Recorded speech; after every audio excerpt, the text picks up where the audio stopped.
Le commerce et la sécurité alimentaire sont devenus une question centrale pour les négociations qui sont en cours maintenant au sein de l'Organisation mondiale du commerce, l'OMC.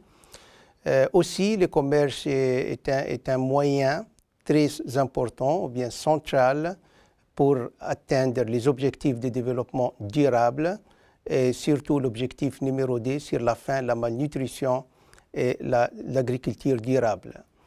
L'objectif de cette édition de SOCO, la situation des marchés des produits agricoles, est d'apporter une clarté sur la relation entre le commerce et la sécurité alimentaire et aussi pour mieux comprendre les aspects liés à cette relation qui est assez complexe.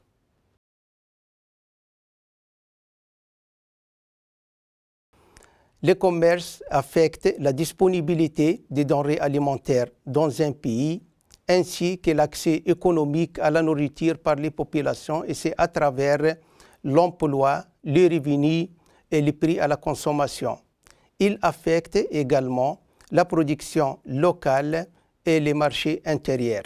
Les implications du commerce dépendent d'un certain nombre de facteurs comme le stade de développement du pays, la position commerciale du pays, ainsi que la compétitivité du secteur agricole et la structure de ces marchés.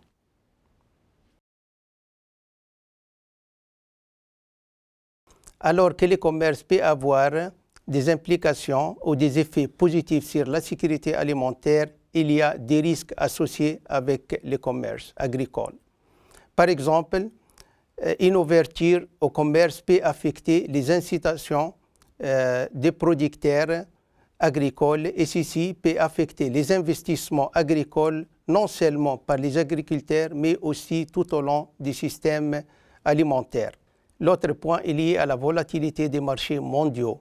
La volatilité des prix représente une inquiétude, une incertitude pour le gouvernement pour garantir la disponibilité des denrées alimentaires à des prix abordables.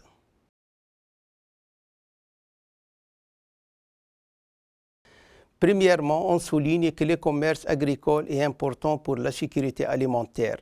Il comble les déficits entre la production et la demande et assure une disponibilité des denrées alimentaires.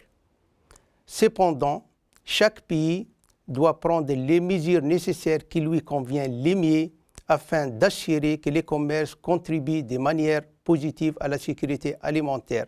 Donc, on a besoin d'une certaine flexibilité dans les règles et les modalités du commerce. L'autre recommandation clé, c'est que l'accent doit être déplacé loin des débats sur les avantages et les inconvénients du commerce agricole vers le renforcement des processus à travers lesquels les règles et les modalités de commerce sont conçues et mises en œuvre. Et cela est très important.